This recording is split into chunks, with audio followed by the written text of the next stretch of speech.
Stand in position of attention. Eyes up here! Sir, yes, sir! I am Sergeant McDonald of the Glendale Police Department, and I am your class sergeant. Your departments believe that you have the background, values, ability, work ethic, and integrity to become peace officers and deputies. At this academy, rest assured you are going to need to prove it. Your staff, sergeants, RTOs are going to challenge, confront, educate, discipline, motivate, train, and mentor you. The Maricopa County Law Enforcement and Training Academy is committed to turning out only the finest new officers and deputies to the citizens of Arizona. These past few years have been difficult for law enforcement across the country, and I commend you for having the wherewithal and desire to join our ranks. No one is going to hand you a badge for just showing up. Unlike normal society, there are no participation trophies here. At the end of these 24 weeks, you will raise your right hand and take an oath to protect and serve the citizens of Arizona.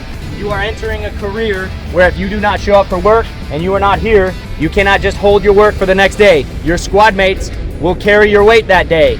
We are missing 3 recruits. We started with 28. We are 25 now. There are 3 medicine balls. That represents the weight that they were carrying. You will now carry it as a class because they are not here for whatever reason. Do you understand? Sir, yes, sir! Day 1 was probably one of the scariest moments of my life. We were all like standing out in front of our cars, and then we just saw like all of them that their full hats on, full Class A uniform, running at us. Then we all had to go on the parade deck, like jumping across the parade deck. It was very intense. I don't remember a lot from that first day. Everybody's still sleepy. Nobody could count. They're telling us to count from 1 to 1, 2 in order. Nobody could count. They're asking us our names. People are screwing up the names. And it's just like everybody's brain was scrambled that day. It was just crazy.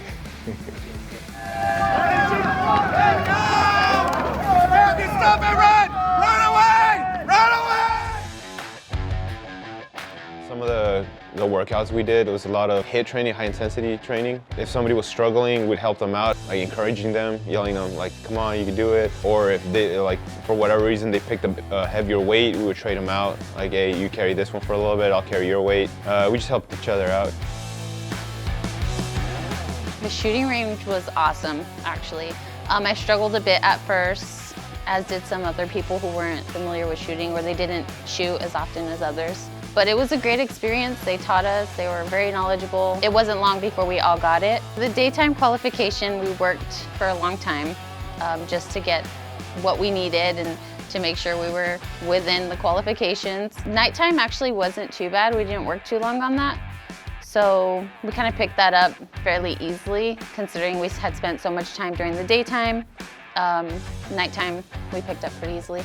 There was a day where there was rain, and it wasn't it wasn't terrible. We spent a lot of days actually doing things in the rain, but it really wasn't too much different than doing things at night or doing things in the day. So you just kind of adapt and do what you have to do. 160! Brigade training! Brigade training! Right! Fix! Hi, my name is Recruit Zuniga with Class 160. We're currently doing a mock crime scene with a pedestrian versus a vehicle. So if you follow me, we have a bicycle here with some of the items from the pedestrian and then the vehicle over here. So we're currently trying to figure out what happened, and we're interviewing the driver, and we have another recruit interviewing witnesses. The academy has been going great. It's been tough, but it's been good. I'm Recruit Javen Anderson to Class 160. Right now, we're flipping weights and then running across the track. Today we have Redman and OC spray. OC spray is definitely not going to feel good, but luckily it's not going to cause any permanent damage. Academy's going really, really well. Really pushing myself. And luckily I got great people around me to keep me going when I'm not doing too well. Basically what Redman is walking into a room, and the general idea of it is you have two people just arguing. And the argument is about something random for everybody, and you're trying to basically de-escalate the situation as best you can. Eventually it leads up to you fighting one of them, and you guys just keep going, and then until the person falls down. And basically you'll get him in a standing pin position or the kneeling pin position, prone him out, and handcuff him.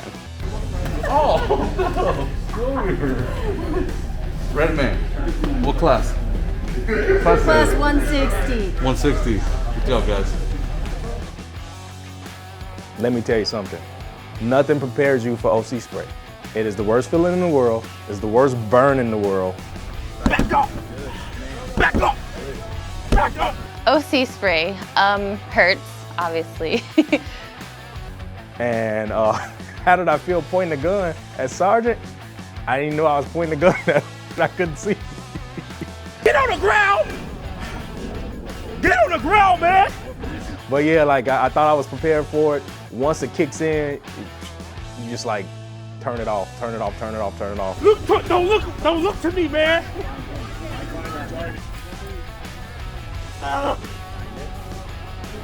Get back! Get back! Get back! Get back!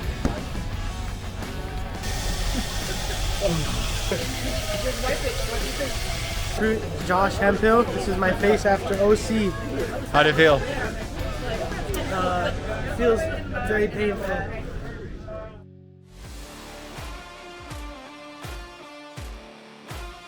The driving track was extremely fun. I did struggle a little bit with it, but like, you know, once I kind of like got over that, and then we were able to kind of like do like some pursuit driving, you know, like you had the radio on. Like that was probably one of the funnest moments, because like you just achieved something super great, and like you kind of like really mastered like the car that you're going to be driving in 10 hours out of the day. I'm a very cautious driver, so doing the driving track was a little bit more difficult for me because I'm not like crazy. It was fun too. It was fun because you get to test your driving abilities, you get to push your driving abilities in a controlled environment. And then you get to realize that you're not really good at backing up, because I'm not very good at backing up. But I passed, and that's what matters. So it was fun. It was very fun. One thing that you both need to be aware of is look where you guys are at. So it's up to you, but I would secure those hands and then get the gun out, and it's out of play now, right? And then you would go back, you would run the serial number, make sure it's not stolen, and then continue with the traffic stop. And we have to be safe, and we have to go home at the end of the night, right? So that situation could totally change at a split second. High-risk stops, they are dangerous, of course, because it's a high-risk stop. You know, you don't know if they have a gun, they may have a gun, so you treat it with caution. Day high-risk stop is a lot different than night high-risk stop, because the daytime you can more or less see what's going on in the driver's seat. Nighttime, you can't really see anything, so you have to just illuminate the vehicle with all your lights. It seems a little more nerve-wracking to do it at night, because not only do you have the dangers of the people inside, but you have the dangers of traffic going by you as well. I want you guys to absolutely put yourself first in that room. That should be your goal. There's a time and a place that we have to be safe. There's a time and a place that we're just getting in there to stop that threat. And this is one of those moments, okay? Just take care of business.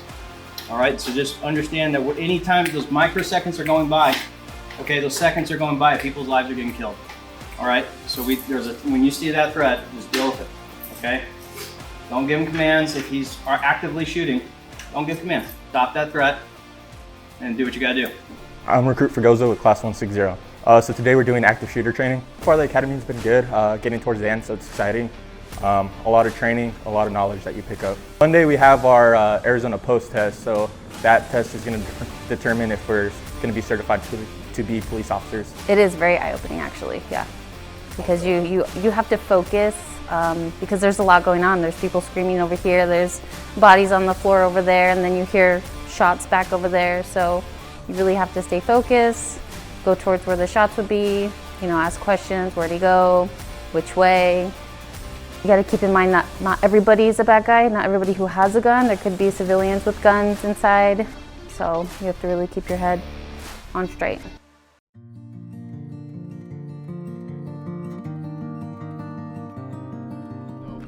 Last week we got to spend a morning down on those mountains and look over the city and take a look at it.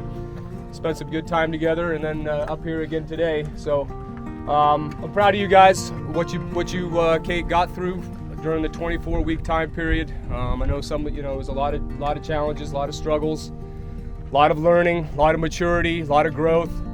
But all said and done, you did good. I enjoyed talking to all of you last Thursday. It was nice, getting an opportunity to speak with you one-on-one and hear about your goals and aspirations during your careers. I like the fact that each and every one of you was driven to succeed in some way, shape, or form when you get out there into the field. And I also like the fact that most of you said that that you wanted to be just to get through FTO and be a darn good patrol officer first, which is most important. That's where you're going to build those fundamental skills. That's where you're going to build those reputations. That's where you're going to make a name for yourself. So make sure that when you get out there, you make a good name for yourself. Okay, we're all going to make mistakes. Okay, I've made plenty of mistakes during my career. The difference is I've made my mistakes not being malicious. Be honest, take your lumps. You're going to make mistakes. Just be aware that you're going to make mistakes, but don't let them turn into trends. Okay? And the other thing is no false advertising. Okay? You swore, and you're going to take an oath on this Thursday. You're going to raise your right hand. You're going to make an oath to all these people out here that you're going to do your damnedest to make sure that you protect and serve them. They're not here for us. We're here for them. Just remember that. Okay? Sir.